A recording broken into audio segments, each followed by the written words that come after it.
সবাইকে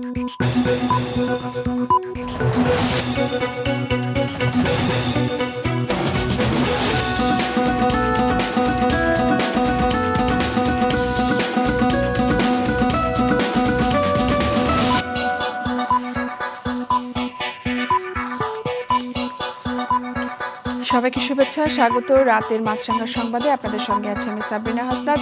শুরুতে guardian life insurance সংবাদ শিরোনাম। অথরাইজড ইকোনমিক অপারেটর হিসেবে কার্যক্রম পরিচালনার সনদ পেল দেশের আরও 9টি প্রতিষ্ঠান। এসব প্রতিষ্ঠানের পণ্য আমদানি রপ্তানিতে বন্দরে কোনো পরীক্ষা লাগবে না। আন্তর্জাতিক কাস্টমস দিবসে আজ এসব প্রতিষ্ঠানকে সনদ দেওয়া হয়। স্থানীয় শিল্পের সুরক্ষায় শুল্ক নীতি করার তাগিদ দেন ব্যবসায়ীরা। ডিজিটাল বাংলাদেশের পর এবারে স্মার্ট বাংলাদেশ গড়তে কাজ করছে সরকার, জানিয়েছেন প্রধানমন্ত্রী। ডিজিটাল বাংলাদেশ মেলা উদ্বোধন করে তিনি আরও জানান, ব্যবসা, শিক্ষা, স্বাস্থ্য, কৃষি সহ সব ক্ষেত্রে প্রযুক্তির ব্যবহার নিশ্চিত করা হবে। প্রযুক্তিকে হাতিয়ার করে সমৃদ্ধ দেশ গড়ার অঙ্গীকার করেন প্রধানমন্ত্রী। এবং সংযোগ সড়ক না থাকায় কোনো কাজে আসছে না মাথাভাঙ্গা নদীর উপর নির্মিত 2 জেলার সংযোগ সেতু। সেতুর এক পাশে মেহেরপুরের বেতবাড়িয়া, অন্য পাশে কুষ্টিয়ার মধুগাড়ি গ্রাম। মূল সড়ক থেকে দূরে ফসলি জমির কাছে এই সেতু নির্মাণ করায় তা ব্যবহার করা যাচ্ছে না, উল্টো ক্ষতি হচ্ছে ফসলি জমির। এবারে বিস্তারিত। নতুন করে দেশের 9টি প্রতিষ্ঠানকে অথরাইজড ইকোনমিক অপারেটর হিসেবে কার্যক্রম পরিচালনার অনুমোদন দিয়েছে জাতীয় রাজস্ব বোর্ড। আজ রাজধানীতে আন্তর্জাতিক কাস্টমস দিবসের অনুষ্ঠানে প্রতিষ্ঠানগুলোর হাতে এই সংক্রান্ত সনদ তুলে দেওয়া হয়। বলা হয়, নির্দিষ্ট মানদণ্ড পূরণ না করায় এমন সুবিধাভোগী প্রতিষ্ঠানের সংখ্যা বাড়ানো যাচ্ছে না। সৌরভ রহমানের রিপোর্ট। বিদেশ থেকে আনা কাঁচামাল বন্দরে পরীক্ষা কিংবা শুল্কায়নের জটিলতা ছাড়াই চলে যাবে কারখানায়। সেই কাঁচামাল দিয়ে পণ্য তৈরির পর তা রপ্তানির জন্য আবার বন্দরে আসলে থাকবে না কোনো পরীক্ষার ব্যবস্থা। প্রতিষ্ঠান নিজেই শুল্কায়ন তত্ত্বাবধান করবে রাজস্ব বোর্ডের সহযোগিতায়। অথরাইজড ইকোনমিক অপারেটর নামের এই সুবিধা দেশে চালু হয় 2019 সালে 3টি প্রতিষ্ঠানের মাধ্যমে। 3 বছর পরে এই তালিকায় যুক্ত হলো আরও 9 প্রতিষ্ঠান, যদিও আবেদন করেছিল 61টি। আমরা এই 9 জনের ভিতরে সেই কমপ্লায়েন্স ইস্যুগুলো কমপ্লিট করেছেন বলে দেখতে পাচ্ছি। সেই সক্ষমতার জায়গাগুলো ওনারা তৈরি করতে পেরেছেন। এর বাইরে শুল্ক আদায় বাড়াতে রাজস্ব বিভাগের প্রযুক্তি নির্ভর নানামুখী উদ্যোগের কথা তুলে ধরা হয় অনুষ্ঠানে। জানানো হয়, গেল বছর থেকে ইলেকট্রনিক পেমেন্ট সিস্টেম বাধ্যতামূলক করা হয়েছে। আধুনিক হয়েছে পণ্য খালাসোত্তর নিরীক্ষা ব্যবস্থা। চালু হয়েছে অগ্রিম রুলিং পদ্ধতি। তবে বাস্তবতা হচ্ছে, এত কিছুর পরও বন্দরে পণ্য ছাড় কিংবা জাহাজীকরণের সময় খুব একটা কমানো যায়নি, যা উঠে আসে শুল্ক দিবসের আয়োজনেও। ই পেমেন্ট যখন করতে হয় তখন এটি 5টা পর্যন্ত থাকে। কিভাবে আমরা আসলে রেগুলেটরি পেমেন্টকে এই আরটিজিএস এর বদলে ন্যাশনাল পেমেন্ট সুইচ বোর্ডের আওতায় যদি নিয়ে আসতে পারি, তাহলে বোধহয় এই সময় ক্ষেপণটাকে আমরা আরেকটু কমাতে পারবো। শুধুমাত্র কাস্টমস অটোমেশন করে কিন্তু ক্লিয়ারেন্স টাইম এটা কমানো সম্ভব নয়। পৃথিবীর কোনো দেশেই সম্ভব হয়নি। সবাইকে একই প্ল্যাটফর্মে আসতে হবে, সবাইকেই অটোমেশনের দিকে ঝুঁকতে হবে। প্রক্রিয়া সহজীকরণের পাশাপাশি শুল্কের নীতি স্থানীয় শিল্পবান্ধব করার তাগিদও আসে অনুষ্ঠানে। বলা হয়, শিল্পের কাঁচামালের ক্ষেত্রে আমদানি নির্ভরতা কমানো গেলে অর্থনৈতিক সংকটের এই সময়ে ডলার নিয়ে চাপে পড়তে হতো না বাংলাদেশকে। এখন সময় এসছে আমাদের লোকাল ইন্ডাস্ট্রিকে প্রোটেকশন দেওয়ার। এখন সময় এসছে আমাদের লোকাল ইন্ডাস্ট্রিকে এই সুযোগটা দেওয়া যে তারা যেন আমরা বিদেশি জিনিসের উপর নির্ভরশীলতা কমাতে পারি। সেই সঙ্গে ব্যবসা প্রতিষ্ঠানগুলোকেও আরও স্বচ্ছতার সঙ্গে শুল্ক কার্যক্রমে অংশ নেওয়ার তাগিদ দেওয়া হয় অনুষ্ঠান থেকে। সৌরভ রহমান, মাছরাঙা সংবাদ, ঢাকা। দর্শক, আন্তর্জাতিক কাস্টমস দিবস উপলক্ষে সংবাদের পরপরই দেখবেন বিশেষ টকশো টেকসই উন্নয়নে কাস্টমস। এবার অন্যান্য প্রসঙ্গ। ডিজিটাল বাংলাদেশের পর এবার স্মার্ট গভর্নমেন্ট, জনগোষ্ঠী এবং শিল্প কলকারখানা নিয়ে স্মার্ট বাংলাদেশ গড়ে তোলা হবে বলে জানিয়েছেন প্রধানমন্ত্রী শেখ হাসিনা। ঢাকার বঙ্গবন্ধু আন্তর্জাতিক সম্মেলন কেন্দ্রে 3 দিনের ডিজিটাল বাংলাদেশ মেলা উদ্বোধন করে তিনি বলেন, দেশের সব শিল্পাঞ্চলে 5G সংযোগ থাকবে। সকালে ভিডিও বার্তার মাধ্যমে মেলার উদ্বোধন করেন তিনি। বলেন, ব্যবসা, শিক্ষা, স্বাস্থ্য, কৃষি সহ সব ক্ষেত্রে প্রযুক্তির ব্যবহার নিশ্চিত করা হবে। ডিজিটাল বাংলাদেশের পর এবার স্মার্ট বাংলাদেশ গড়তে কাজ করছে তার সরকার। উদ্বোধনী অনুষ্ঠানে উপস্থিত ছিলেন শিক্ষামন্ত্রী ডাক্তার দীপুমণি, ডাক ও টেলিযোগাযোগ মন্ত্রী মোস্তফা জব্বার। বিদেশি স্যাটেলাইটের বৈদেশিক মুদ্রা আয় করাও সম্ভব। শিল্পাঞ্চলে 5G সেবা নিশ্চিত করা হবে। বিনিয়োগ ও রপ্তানি ক্ষেত্রে ডিজিটাল পণ্য অর্থনীতিতে গুরুত্বপূর্ণ অবদান রাখবে বলে আমি আশা করি। ডিজিটাল কানেক্টিভিটি হবে স্মার্ট বাংলাদেশ বিনির্মাণের প্রধান হাতিয়ার। এই কানেক্টিভিটির উপর ভিত্তি করে গড়ে উঠবে smart citizen, smart economy, smart government এবং স্মার্ট সোসাইটি। শিক্ষাক্ষেত্রে সব ফর্মে এখন থেকে অভিভাবকের ঘরে মা, বাবা অথবা আইনগত অভিভাবকের নাম লেখা যাবে বলে হাইকোর্ট রায় দিয়েছেন। আদালতের এই রায়ের ফলে বাবা অথবা মায়ের নাম জানা নেই এমন শিশুদের শিক্ষা লাভের ক্ষেত্রে বড় বাধা দূর হয়েছে। তবে আইনজীবীরা বলছেন এই রায় মায়ের আইনগত অভিভাবকত্ব দিচ্ছে না। হাসনাইন তানভীরের রিপোর্ট। 3.5 বছরের শিশু থেকে কলেজ পড়ুয়া এমন 40 জন থাকছেন একসাথে রাজধানীর শ্যামলীর আদাবর এলাকার সুনিবিড় হাউজিং সোসাইটির এই বাড়িটিতে। স্বেচ্ছাসেবী সংগঠন শিশুদের জন্য আমরার সহযোগিতায় পরিচয়হীন কিংবা বাবার নাম গোপন রাখা এই ছেলে মেয়েদের পরম যত্নে মায়ের আদরে বড় করছেন হাজেরা বেগম। থাকা খাওয়ার পাশাপাশি স্কুল কলেজে পড়ার ব্যবস্থাও করেছেন। আমাদের যেহেতু বাচ্চাগুলো হচ্ছে আপনার বিভিন্ন জায়গা থেকে আসে, যেমন রাস্তায় সেক্স ওয়ার্কার যৌনকর্মীদের বাচ্চা আছে, কিছু বাচ্চা আছে রাস্তায় পড়ে থাকে, সেগুলো বিভিন্ন অর্গানাইজেশন দিয়ে তাদের বাবা মার নাম ঠিকানা নাই। হাজেরা বেগম তার এই সন্তানদের শিক্ষা প্রতিষ্ঠানে ভর্তি করতে ফর্মে মায়ের নামের জায়গায় নিজের নাম লিখলেও বাবার নাম লিখতে গিয়ে বিপাকে পড়ে যেতেন। ভর্তি আমরা করতেছি আপনার ওই যে যেমন আমাদের এখানে আমাদের এই সংগঠনের যে যারা আছে কোর কমিটিতে বিভিন্ন চাকরি টাকরি করে তাদের নামগুলো আমরা ইউজ করি। যদি মায়ের নাম থাকে সেটা ব্যবহার করি অরিজিনাল, আর না থাকলে আমার নাম ইউজ করি। সোমবার উচ্চ আদালতের এক রায়ে এ সংকট দূর হয়ে গেল, যা ইতিবাচক হিসেবে দেখছেন হাজেরা। আমি আগামী বছর আমার বাচ্চাদের নিয়ে আমি স্কুলে ভর্তি করতে যাব এবং দেখব যে এই রায়টা যাতে কার্যকারী হয়। বলছেন জন্ম নিবন্ধন ও পাসপোর্টের ক্ষেত্রেও বিষয়টি চালু করলে তারা উপকৃত হবেন।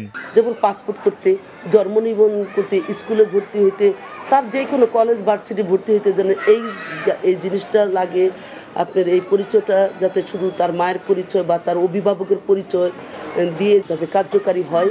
শিক্ষাক্ষেত্রে ফর্মে মায়ের নামের ব্যবহারের সুযোগ মাকে সন্তানের আইনগত অভিভাবকত্ব দিচ্ছে না বলছেন আইনজীবীরা। শুধুমাত্র পিতৃ পরিচয়হীন বা সচেতনভাবে বাবার নাম উল্লেখ করতে চান না তাদের ক্ষেত্রে রায়টি মাইলফলক মনে করছেন আইনজীবী মিতি সানজানা। বিষয়টি নিয়ে অনেকেই ভুল ব্যাখ্যা দিচ্ছেন বলে মনে করছেন এই আইনজীবী। এটির সাথে অভিভাবকত্বের কোনো সম্পর্কই নেই। এখানে অভিভাবকত্ব নিয়ে গার্ডিয়ানশিপ নিয়ে কোনো কিছুই কিন্তু এখানে বলা হচ্ছে না। যদিও পূর্ণাঙ্গ রায় পায়নি, কিন্তু পূর্ণাঙ্গ রায়ে ওই ধরনের কোনো সম্ভাবনা নেই। কেননা এই মামলাটি হয়েছে শুধুমাত্র এই পিতার যে বাধ্যতামূলকভাবে নামটি সেটির বদলে মার নাম ব্যবহার করার সুযোগ। সন্তানের অভিভাবক সবসময় বাবা, যতক্ষণ পর্যন্ত আইনে কোনো পরিবর্তন আসেনি। এই আইনটি আমাদের অনেক পুরনো একটি আইন। মাকে সন্তানের একক অভিভাবকত্ব পেতে হলে আইনি প্রক্রিয়ার মধ্য দিয়ে আদালতের আদেশের মাধ্যমে নিতে হবে বলেও জানান ব্যারিস্টার মিতি সানজানা। হাসনাইন তানভীর, মাছরাঙা সংবাদ, ঢাকা। মাথাভাঙ্গা নদীর এক পাশে মেহেরপুরের বেদবাড়িয়া, অন্য পাশে কুষ্টিয়ার মধুগাড়ি গ্রাম। দুই জেলার মানুষের চলাচল সহজ করতে নদীর উপর একটি সেতু নির্মাণ করলেও সংযোগ সড়ক না থাকায় তা কোনো কাজে আসছে না। মেহেরপুর প্রতিনিধি বেন ইয়ামিন মুক্তোর পাঠানো তথ্য ছবি নিয়ে ডেস্ক রিপোর্ট। মেহেরপুর ও কুষ্টিয়া জেলার মানুষের চলাচল সহজ করতে 2021 সালে প্রায় 7 কোটি টাকা ব্যয়ে এলজিইডি মাথাভাঙ্গা নদীর উপর এই সেতুর নির্মাণ কাজ শুরু করে। গত বছর জুনে তা হস্তান্তর করে, কিন্তু সংযোগ সড়ক না থাকায় কোনো কাজেই আসছে না। অনেকেই ঝুঁকি নিয়ে ব্যবহার করছেন সেতুটি। 5-7 জনের জমির উপর দিয়ে রাস্তাটা ম্যাপ করছে। এখন এই ম্যাপ করার জন্য তাহলে সরকারের সাথে তো কোনো আন্ডারলাইন হয়নি, এখন কি আলোচনাও করেনি। তারা যে ম্যাপটা কিভাবে করলো না করলো এটা তো আমাদের জানার প্রয়োজন নেই। সে এখন দেখছি যে ওই রাস্তা না দিয়ে সোজা রাস্তা আসছে। এই সোজা রাস্তাটার জন্য এটা কোর্টে মোটামুটি মামলা করেছে। এলাকাবাসীর অভিযোগ, মূল সড়কের সাথে সেতুটি নির্মাণ করার কথা থাকলেও নির্মাণ করা হয়েছে ফসলি জমির মধ্যে। এতে ক্ষতি হচ্ছে ফসলের ক্ষেতেরও। জমির মালিকরা জানান তাদের জমির উপর দিয়ে সংযোগ সড়ক নির্মাণের প্রস্তুতি নেওয়া হলেও এখনো অধিগ্রহণ করা হয়নি। ঝাল তুলতে যাচ্ছে, কেউ ধান কেটে নিয়ে আসছে, কেউ ভুট্টা কেটে নিয়ে আসছে, এই সমস্ত সবজি ফসল যে কোনো খেত আনা তো বিপদ হয়ে গেছে আমাদের। এখন আমাদের এই জনগণের সমস্যা, যাওয়া আসা, নামা ওঠা সব ধরনের সমস্যা। আমাদের সব কিছু সমস্যা হলেও এই ব্রিজটা শেষ না হওয়া পর্যন্ত, এই একটা কথা। তারপরে এই ব্রিজটা শুরু হওয়ার আগে কিন্তু আমাদের একটা নদীতে চর ছিল, এই চরটা উঠে দিয়েছে 2 বছর হলো। এই চরটা উঠে দেওয়ার কারণে আমাদের এই মাঠে যে নদী পাড়ে যে ফসল, আমাদের মরিচ, তুলা, কালাই, তারপরে গরু বাছুর পোষা ইত্যাদি সব গ্রামের জন্য খুব সমস্যার মধ্যে। নকশার বিষয়ে কিছু জানেন না বলে জানান উপজেলা প্রকৌশলী। জমি অধিগ্রহণের জন্য জেলা প্রশাসকের কাছে আবেদন করা হয়েছে বলে জানান তিনি। যারা ব্রিজটা ডিজাইন করছে, ডিজাইন সেকশন আছে, এরাই আসলে সঠিকটা বলতে পারবে। আমাদের প্রকৃত কারণটা আসলে জানা নাই।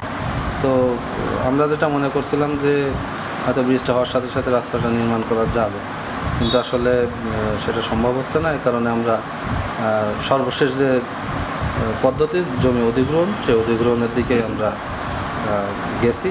এখন অধিগ্রহণটা আমরা ডিসি মহোদয়ের অফিসে প্রেরণ করেছি।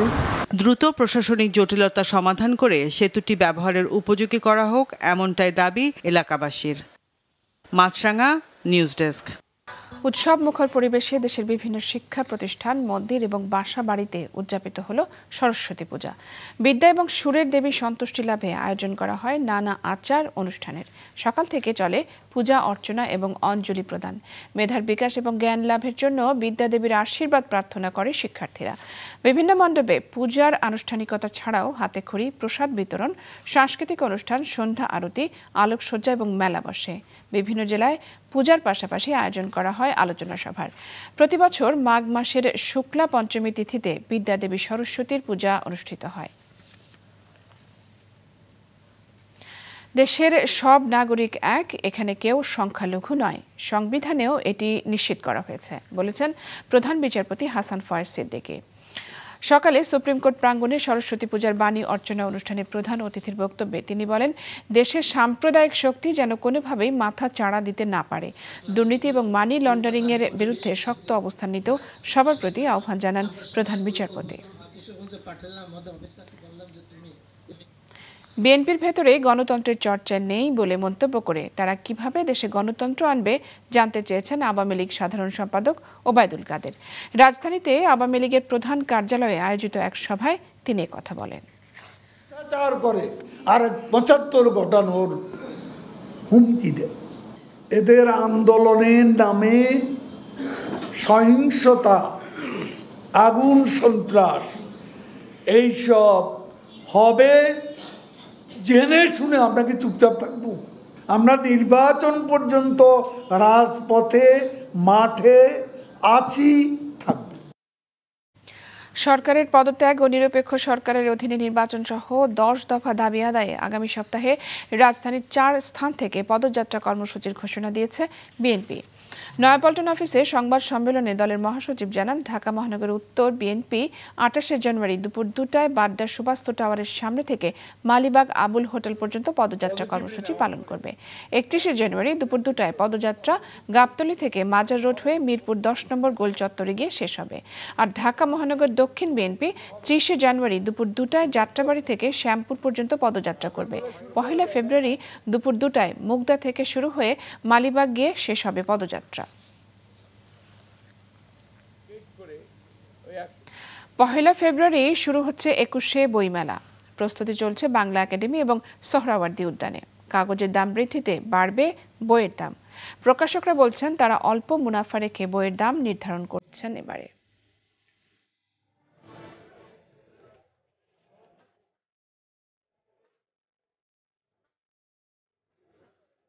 ফেব্রুয়ারি এলেই নতুন বইয়ের গন্ধ হাতছানি দেয় পাঠকদের। লেখক, পাঠক এবং প্রকাশনা শিল্পের সাথে জড়িত মানুষগুলোর সম্মেলনে একটি বইয়ের মেলা হয়ে ওঠে ভাষা সংস্কৃতির প্রতি মমতা প্রদর্শনের অন্যতম মাধ্যম। করোনা পরবর্তী বাংলাদেশে সব ধরনের অনিশ্চয়তাকে পেছনে ফেলে প্রত্যাশা, এবারের বইমেলা হবে পরিপূর্ণ একটি মেলা। প্রস্তুত হচ্ছে বাংলা একাডেমি এবং সোহরাওয়ার্দী উদ্যানও। করোনা সংক্রমণের আশঙ্কা কমে আসায় 1 ফেব্রুয়ারি প্রধানমন্ত্রী সশরীরে উদ্বোধন করবেন মেলার। পড়ো বই, গড় দেশ, বঙ্গবন্ধুর বাংলাদেশ এবারের প্রতিপাদ্য। মেলার যদি বলেন যে এবারকার নতুন বৈশিষ্ট্য কি, বৈশিষ্ট্যটা হচ্ছে আপনি মেলার যে প্রান্তেই আপনি দাঁড়ান না কেন, যদি কোনো রোড সামনে দাঁড়ান তাহলে আপনি শেষ প্রান্তটা দেখতে পারবেন। বাংলা একাডেমি এবং সোহরাওয়ার্দী উদ্যানে আমরা 4টা চত্বরে ভাগ করেছি। বাংলা একাডেমির সর্বস্তরের কর্মকর্তা কর্মচারী, প্রকাশক এবং আপনাদের প্রিন্ট এবং ইলেকট্রনিক মিডিয়ার সহযোগিতায় আমি আশা রাখি আগামী 1 তারিখে সুন্দর একটা মেলা এবার আমরা উপহার দিতে পারবো। বইমেলাকে ঘিরে প্রকাশকরাও নিচ্ছেন সর্বোচ্চ প্রস্তুতি। এবছর কাগজের অস্বাভাবিক মূল্যবৃদ্ধি প্রভাব ফেলবে পাঠকদের ক্রয় ক্ষমতার উপর। তবে পাঠকদের কথা চিন্তা করে প্রকাশকরা বলছেন অন্তত 25% দাম বাড়বে বইয়ের। গত বছর আমরা ফর্মার প্রতি যে টাকা দাম রাখতাম, মানে ফর্মা হচ্ছে 16-20 টাকা ফর্মা যে দাম রাখতাম, এবার 25% বাড়াতে হয়েছে আমাদেরকে। কাগজের মূল্য বেড়েছে প্রায় 300%, 250%, কিন্তু আমরা বইয়ের মূল্য বাড়িয়েছি মাত্র 25%। তবে এই প্রচেষ্টা সাময়িক হলে হয়তো এবারের মতো উতরে যাবেন প্রকাশকরা, কিন্তু সরকার এ ব্যাপারে পদক্ষেপ না নিলে দীর্ঘমেয়াদী ক্ষতিগ্রস্ত হবে এদেশের সৃজনশীল প্রকাশনা, আশঙ্কা তাদের। আমরা কতটা ঝুঁকি দেব, আমরা কতদূর যেতে পারবো, সেটাও তো বিবেচ্য বিষয়। সুতরাং এগুলি যদি সহনীয় পর্যায়ে না আসে বা উদ্যোগী না নেওয়া হয়, এটা কিন্তু দীর্ঘমেয়াদী ক্ষতির সম্মুখীন সবাই হবে। তবু প্রত্যাশা কেটে যাবে সংকট। করোনা আবহে 2021-22-এর অসফল বইমেলাকে পেছনে ফেলে লেখক, পাঠক, প্রকাশকদের অংশগ্রহণে সফল হয়ে উঠবে এবারের বইমেলা, এই আশায় দিন গুনছেন সংশ্লিষ্টরা। মৌমিতা জান্নাত, মাছরাঙা সংবাদ, ঢাকা। জার্মানি এবং যুক্তরাষ্ট্রের পক্ষ থেকে উন্নত প্রযুক্তির ট্যাঙ্ক সরবরাহের ঘোষণার প্রতিক্রিয়ায় ইউক্রেন জুড়ে ক্ষেপণাস্ত্র হামলা চালিয়েছে রুশ বাহিনী। ইউক্রেন জানিয়েছে আজ রাজধানী কিয়েভ সহ বিভিন্ন শহরে 30টিরও বেশি ক্ষেপণাস্ত্র আঘাত হানে। দক্ষিণাঞ্চলীয় বন্দরনগরী ওডেসাতে পশ্চিম মধ্য ভিন্নেৎসিয়া অঞ্চলেও ব্যাপক ক্ষতি হয়েছে। এর আগে অস্ত্র পাঠালে ভয়াবহ পরিণতির হুঁশিয়ারি দিয়েছিল মস্কো। কয়েক সপ্তাহের নাটকীয়তা শেষে গতকাল উন্নত প্রযুক্তির ল্যাপার্ড 2 ট্যাঙ্ক পাঠাতে রাজি হয় জার্মানি। এরপরই যুক্তরাষ্ট্র জানায় তারাও শক্তিশালী আব্রাহাম ট্যাঙ্ক ইউক্রেনে পাঠাবেন।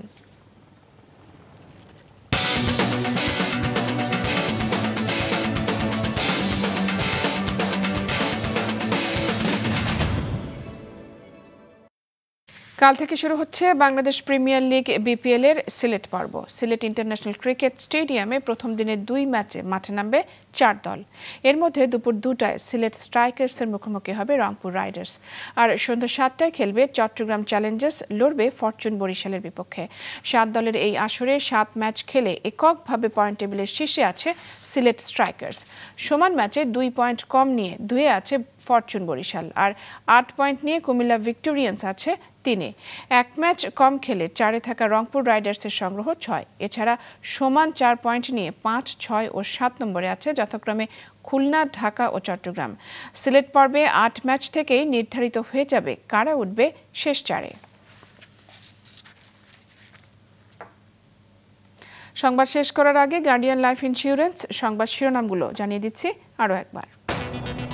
অথরাইজড ইকোনমিক অপারেটরের সনদ পেল আরও 9 প্রতিষ্ঠান। স্থানীয় শিল্প সুরক্ষায় শুল্ক নীতি করার তাগিদ ব্যবসায়ীদের। ডিজিটালের পর এবার স্মার্ট দেশ করতে কাজ করছে সরকার, জানালেন প্রধানমন্ত্রী। প্রযুক্তি নির্ভর সমৃদ্ধ দেশ করার অঙ্গীকার। এবং সংযোগ সড়ক না থাকায় কাজে আসছে না মাথাভাঙ্গা নদীর উপর নির্মিত 2 জেলার সংযোগ সেতু। অধিগ্রহণ হয়নি জমি, ক্ষতি হচ্ছে ফসলের। এই ছিল এখনকার মতো। ফেসবুকে আপডেট পেতে ভিজিট করুন মাছরাঙা টেলিভিশনের পেজে। ইউটিউব চ্যানেলেও যে কোনো সময় দেখতে পারেন আমাদের সংবাদ, প্রতিবেদন এবং অনুষ্ঠান। দর্শক, করোনার সংক্রমণ কিন্তু চলছেই, পাশাপাশি বাড়ছে বায়ু দূষণ। তাই বাইরে বের হলে নিজে মাস্ক পরুন, অন্যকেও পরতে উৎসাহিত করুন।